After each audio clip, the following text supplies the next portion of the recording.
आप सभी को मेरा जय श्री राम, जय हनुमान जी महाराज। सभी श्री राम जी के भक्त और हनुमान जी को भक्तों को मेरा जय श्री राम। उम्मीद करता हूँ आप सभी को यह वीडियो अच्छी लगेगी।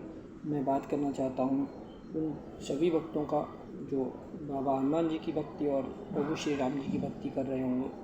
तो मैं आज आपको बताना चाहता हूँ कि कुछ भक्त मुझे मिले हैं और वो बोलते हैं कि भैया भक्ति करने में अब मन नहीं लगता है।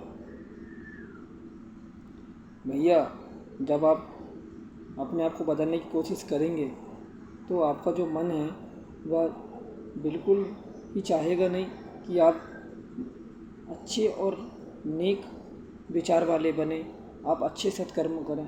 क्योंकि मन जो है ना वह चंचल है और वह चाहते नहीं कि उसकी सद्गति हो, वो आपको हमेशा दुर्गति की तरफ ही लेके जाता है।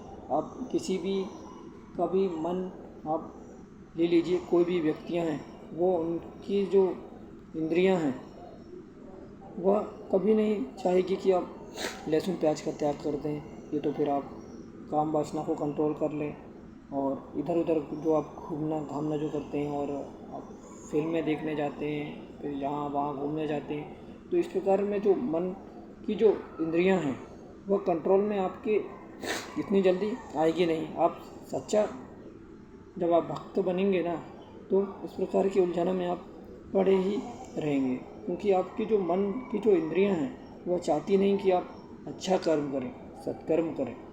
इससे आप उनमें उलझे रहेंगे और फिर आपकी इस प्रकार से यदि आपके कर्म रहेंगे तो फिर आपकी दुर्गति भी निश्चित है, ये मान के आप चलिए।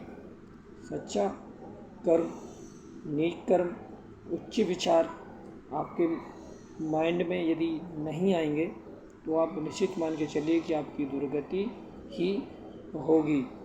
अच्छे कर्म को आप करते चलिए ना तो फिर भगवान भी आप पर कृपा और दया करते हैं।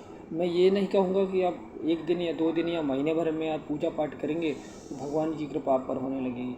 आप करते तो रहिए, आप सच्चे मार्ग पर चलते तो रहिए।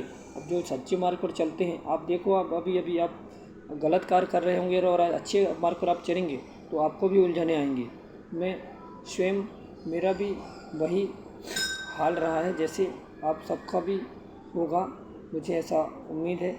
जब आप अच्छे मार्ग पर चलते हैं ना तो फिर आप भी फंसते हैं, आपको भी उलझने आती हैं जब आप सच्चे मार्ग पर चलते हैं। और जब आप गलत मार्ग पर चलते हैं तो किसी प्रकार की कोई दिक्कत आती नहीं है, आपको लगता है कि सब बढ़िया हो रहा है। लेकिन एक दिन आप ऐसे फंस जाओगे तो फिर आपको सब भगवान और फिर आपको याद आते हैं। फिर आप भगवान को ढूंढते हैं, फिर आप पूजा पाठ शुरू कर देते हैं। इसीलिए कहा गया है कि आप सच्चा और नेक मार्ग पर चलिए तो फिर उलझने, डिप्रेशन और जो दिक्कतें आती हैं वह सब दिक्कतें नहीं आएंगी। भगवान की कृपा आप पर हमेशा बनी रहेगी। कहने का मतलब ये है कि आप अच्छा और सच्ची भक्ति करें और नेक विचार वाले बने और सत्कर्म के मार्ग पर चलें। जय श्री राम, जय हनुमान जी।